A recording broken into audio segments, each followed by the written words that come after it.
Visa apply गर्ने बेलामा इमिग्रेसनमा मेरो बारेमा के लेखेर बुझाइएको छ, एप्लिकेसन फर्ममा कस्ता कस्ता डिटेलहरू भरिएका छन् मेरो बारेमा, अनि त्यो बाहेक पनि मैले के काम गर्ने, मेरो कामको डिटेल के हो भनेर लेखेर बुझाइएको छ। अनि त्यो बाहेक सपोर्टिङ डकुमेन्टहरू के सब्मिट गरिएको छ त्यो मलाई के पनि थाहा छैन भन्ने मान्छेहरू टन्नै आउनुहुन्छ होइन। अब रिन्यू गर्ने बेला भइसक्यो, के पनि थाहा छैन। अनि त्यो लयरहरूसँग माग्ने अथवा तपाईँहरूलाई त्यो काम सेउखाइ गरिदिएर पैसा लिएर सेउखाइ गर्नेहरूसँग माग्दाखेरि दिन मिल्दैन भन्छ भन्ने मान्छेहरू टन्नै आउनुहुन्छ।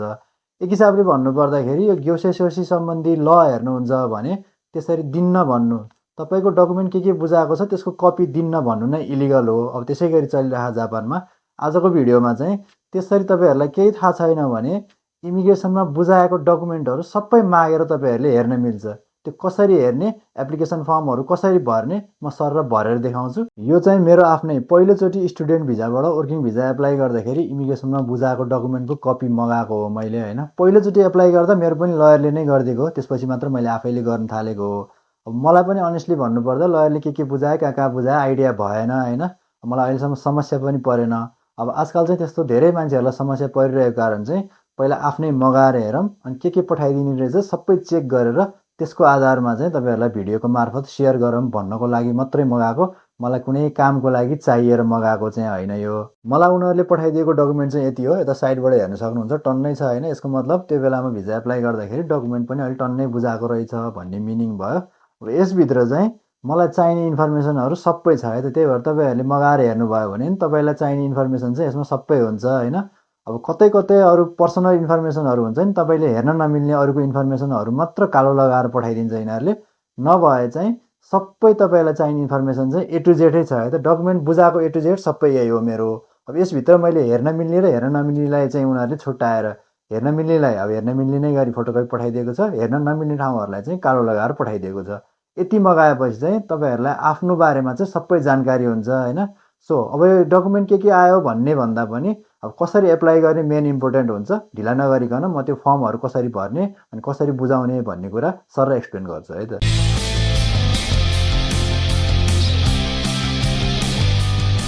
सर्वप्रथम चाहिँ गुगलमा गएर न्यू खान भनेर सर्च गर्नुहोस् होइन। अनि त्यसपछि यो न्यू खानको वेबसाइट ओपन गर्नुहोस् है त। अनि त्यो ओपन भइसकेपछि चाहिँ अब यतापट्टिको को हो जो हो को खाइ भन्ने अप्सन क्लिक गर्नुहोस् है त। अब तपाईँको स्क्रिनमा कहाँ आउँछ स्क्रिन अनुसार फरक पर्ला, मोबाइलबाट हेर्दै हुनुहुन्छ कि केबाट हेर्दै हुनुहुन्छ फरक पर्छ। तपाईँले खोज्ने भनेको चाहिँ यो हो है त, को हो जो हो को खाइ भन्ने अप्सन खोज्ने हो, त्यो ओपन गर्ने हो है त। अनि त्यसपछि तल तल सारेर हेर्नुहुन्छ भने चाहिँ यो पार्ट जो हो को खाइ कोजिन जो हो होगो भन्ने अप्सन क्लिक गर्ने। अनि यसको तल तल सार्दै जाँदाखेरि चाहिँ यो है त तपाईँले क्लिक गर्ने भनेको। यहाँ के लेखेको छ भन्नुहुन्छ भने न्यू खाङ्गा होयुसुरु कोजिन जो हो नो खाइजी सेक्युनि चुइते भनेर लेखेको छ, त्यो ओपन गर्नुहोस्। अनि यहाँबाट चाहिँ हामीले त्यो एप्लाई गर्ने एउटा फर्म निकाल्ने हो अहिले होइन। अनि यसको तल तल सारेर हेर्दै जानुभयो भने चाहिँ यहाँ तलपट्टि तपाईँले यहाँबाट फर्म डाउनलोड गर्न सक्नुहुन्छ है त। वर्डमा डाउनलोड गर्ने कि पिडिएफमा डाउनलोड गर्ने आफ्नो तरिकाले चाहिँ त्यसलाई डाउनलोड गरेर भर्ने हो होइन। अब यहाँ मध्येको कुन चाहिँ भर्ने भन्ने लाग्छ भने जुन चाहिँ भरे नि हुन्छ है त। मैले ओपन गरेर 2-4वटा हेर्दाखेरि सबैतिर सेम थियो। मैले चाहिँ अब यो टोकियोमा पठाउने भएको कारण चाहिँ टोकियोको न्यू खानको लागि भनेर यही टोकियोकै साइडको अप्सनलाई क्लिक गरेँ होइन। अब म तपाईँहरूलाई चाहिँ त्यो भर्ने तरिका मैले भरेर बुझाउँदाखेरिको गरेर देखाउँछु है त। अब भर्ने भनेको यही हो होइन, खासै गाह्रो कुरा केही पनि छैन। यहाँ माथि डेट लेख्ने हो, अनि त्यहाँभन्दा तल तपाईँको नाम लेखेर फुरिगाना लेख्ने हो, गाह्रो कुरा भएन। यहाँ तपाईँले एड्रेस हाल्ने भयो, पोस्ट बक्स नम्बर र एड्रेस भयो, यहाँ फोन नम्बर हाल्ने, यहाँसम्म काहीँ केही गाह्रो कुरा छैन। अब तपाईँले मेन अलिकति ध्यान दिएर भर्नुपर्ने ठाउँ भनेको चाहिँ यो हो है त।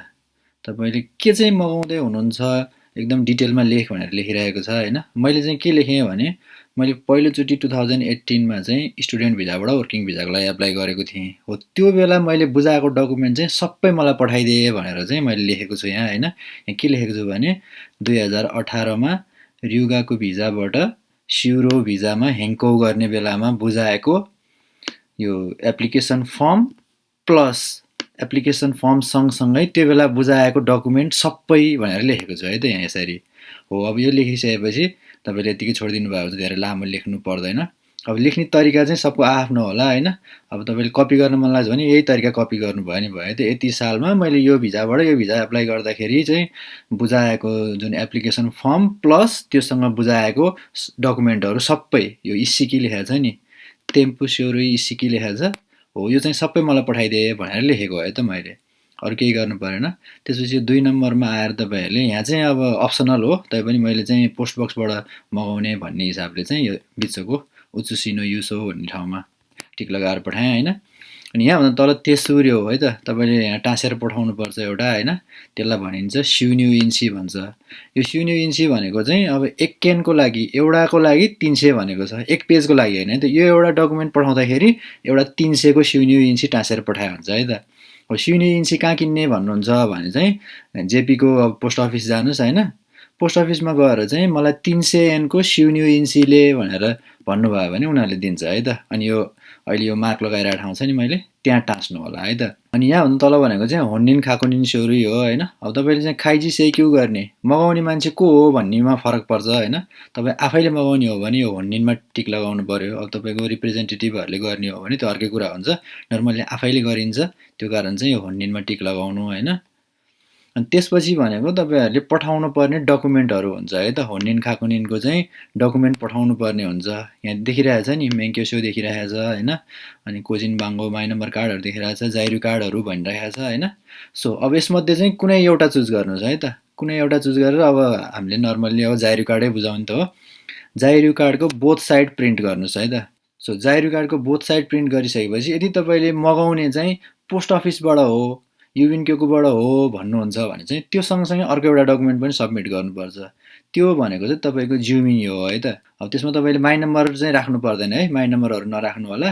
तपाईँले 3 महिना नकटेको ज्युमिङ हो निकाल्ने, तर त्यसको कपी गरेर पठाउनु मिल्दैन है त। जाइरु कार्ड चाहिँ कपी गरेर पठाउने भयो बोथ साइडको, तर ज्युमिङ हो चाहिँ निकालेर सेम टु सेम जस्तो छ त्यस्तै त्यसलाई पठाउने हो है त। अनि योभन्दा तलको पार्ट भनेको यो ठाउँ भनेको चाहिँ तपाईँले भर्ने ठाउँ होइन, तपाईँले चाहिँ रिप्रेजेन्टेटिभको थ्रुबाट गर्ने हो भने मात्रै भर्ने ठाउँ हो, केही गर्नु परेन। अनि योभन्दा तल अहिले हाइलाइट गरिरहेको ठाउँ पनि यो दुवै ठाउँ चाहिँ केही पनि गर्नु परेन है त। तपाईँ आफैले एप्लाई गर्दै हुनुहुन्छ भने, आफैले मगाउँदै हुनुहुन्छ, आफैले सेक्यु गर्दै हुनुहुन्छ भने चाहिँ यो पार्ट मात्र हो है तपाईँलाई इम्पोर्टेन्ट। यहाँभन्दा तलको चाहिँ मतलब हुँदैन, यहाँभन्दा तल चाहिँ रिप्रेजेन्टेटिभको थ्रुबाट गर्ने केसको लागि मात्रै हो है त। अनि यसको तलपट्टि देखिरहेको भनेको चाहिँ यही पेजको पछाडिको पार्ट हो होइन। यहाँ चाहिँ तपाईँहरूलाई चाहिँ अब हुन्छ नि कसरी कसरी गर्ने के गर्ने भनेर एक्सप्लेनेसन गरेको ठाउँ हो। अब यो तपाईँहरूले पढ्नुभयो भने मैले एक्सप्लेन गरेको कुरा तपाईँले मतलब नगर्नु भए नि हुन्छ। अब पढ्ने बानी भयो, पढ्न जाँगर भए चाहिँ पढ्नु भयो नि हुन्छ है त। अनि यहाँभन्दा तल पनि अर्को पेज छ होइन, यो चाहिँ अर्कैको लागि हो है त, अहिले हामीले मगाउनु लागेको लागि होइन, त्यही भएर बुझाउनु पर्दैन। अहिले हामीलाई मेन इम्पोर्टेन्ट भनेको यही माथिको एक पेज र यही पछाडिको चाहिँ अब पढ्ने कुराहरू भयो। यसलाई ठक्क प्रिन्ट गर्नुहोस्, बोथ साइड प्रिन्ट गर्नुभयो भने अगाडि र पछाडि आउँछ, त्यति भएपछि भइहाल्यो है त। फर्म सम भरियो, डकुमेन्ट पनि रेडी भयो, पठाउने कहाँ भन्ने कुरा आउँछ। यो पेजसम्म त अघि हामी आइपुगिसकेका थियौँ नि होइन, यो फर्म डाउनलोड गर्ने ठाउँसम्म। त्यसको माथिपट्टि हेर्नुहुन्छ भने चाहिँ खाइजी सेक्यु साकी इचिरान भन्ने छ होइन, त्यो क्लिक गर्नुहोस्। त्यसपछि चाहिँ यहाँ सबै देखाउँछ कहाँ पठाउने, सेन्दाई हो कि टोकियो हो कि नागोया हो कि ओसाका हो कि हिरोसिमा हो कि कहाँ हो, त्यसरी चाहिँ यहाँ छ। यसको राइट साइडमा चाहिँ पोस्ट बक्स नम्बर एड्रेस छ, अनि कसलाई पठाउने भन्ने चाहिँ बिचको कलममा छ है त। त्यसरी चाहिँ तपाईँहरूले अघि भरेको फर्म प्लस आफ्नो डकुमेन्ट चाहिँ इन्भेलपभित्र हालेर यो एड्रेसमा चाहिँ तपाईँहरूले सेन्ड गरिदिनु भयो हुन्छ। नर्मल्ली चाहिँ अब यो पठाउँदाखेरि नै उनीहरूले तपाईँहरूलाई डकुमेन्ट रिटर्न गर्नको लागि चाहिँ लेटर प्याक अथवा एउटा एन्भेलप चाहिँ पठा भनिरहेको हुन्छ। त्यो प्लस तपाईँहरूलाई उनीहरूले डकुमेन्ट रिटर्न गरिदिनको लागि चाहिने युबिङको चाहिँ कित्ते पनि हालेर पठाइदिए भनिरहेको हुन्छ। अब त्यो कति पठाउने के पठाउने भन्ने आइडिया हुन्न नि त, कति पेज हुन्छ के हुन्छ थाहा हुन्न। त्यो कारण नर्मल्ली मैले गर्दाखेरि चाहिँ के पनि नपठाइदिकन पठाइदिएँ होइन। अनि पछि उनीहरूले अर्को एउटा कन्फर्मेसनको चाहिँ एउटा पेपर पठाएर चाहिँ त्यो पेपरमा फेरि एकचोटि भरेर पठाउनुपर्छ क्या। त्यसमा चाहिँ केही गर्नु पर्दैन, तपाईँहरूले युबिङक्योबाट गर्ने कि अब त्यहीँ आएर हेर्ने कि के गर्ने अप्सन चुज गर्ने हो। अनि त्यो चुज गरेर चाहिँ आफ्नो नेम एड्रेस लेखेर चाहिँ पठाइदिने मात्र हो। त्यो बेलामा चाहिँ उनीहरूले चाहिँ यति एनको कित्ते चाहिँ हालेर पठाइदिए भनिरहेको हुन्छ। त्यतिखेर चाहिँ तपाईँहरूले त्यो उनीहरूले भनेअनुसारको कित्ते किनेर चाहिँ हालेर पठाइदिनु भयो भइहाल्छ है त। सो यो सबैको लागि टाइम टन्नै लाग्छ होइन, त्यही भएर विचार गरेर गर्नु होला, आजको भोलि आउने भन्ने हुँदैन। तपाईँहरूले एकचोटि यो फर्म भरेर बुझाउनु पर्यो, त्यसपछि उनीहरूले त्यहाँ तपाईँहरूलाई दिन मिल्ने डकुमेन्ट, दिन नमिल्ने डकुमेन्टहरू अनेक थरी कुराहरू चेक गर्छ होला। त्यसपछि चाहिँ ओके भइसकेपछि अब कुन तरिकाले चाहिँ तपाईँहरूलाई दिने डकुमेन्ट अब सबै दिने कि इचिबु दिने कि के दिने भन्ने चाहिँ एउटा हुन्छ नि डिसिजन गरेर चाहिँ अर्को एउटा पेपर पठाउँछ। त्यो पेपरमा चाहिँ तपाईँहरूले खासै गाह्रो कुरा भर्नुपर्ने कुरा केही पनि हुन्न है त। पोस्ट अफिसबाट मगाउने कि के गर्ने भन्ने ठाउँ र अनि तपाईँहरूको नेम एड्रेस लेख्ने ठाउँ मात्रै आउँछ।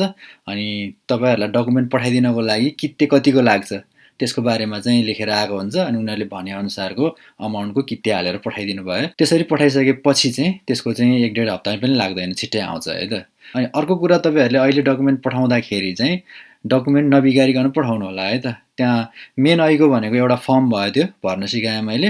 अनि आफ्नो पर्सनल डकुमेन्टहरूमा अब बुझाउने कुराहरू त अनेक थरी छ, तर तपाईँहरूलाई एकदम स्योर सर्ट हुने गरी म भनिदिन्छु के भने रेसिडेन्स कार्डको फ्रन्ट र ब्याकलाई फोटोकपी गर्नुहोस्, त्यो एउटा हाल्नुहोस्।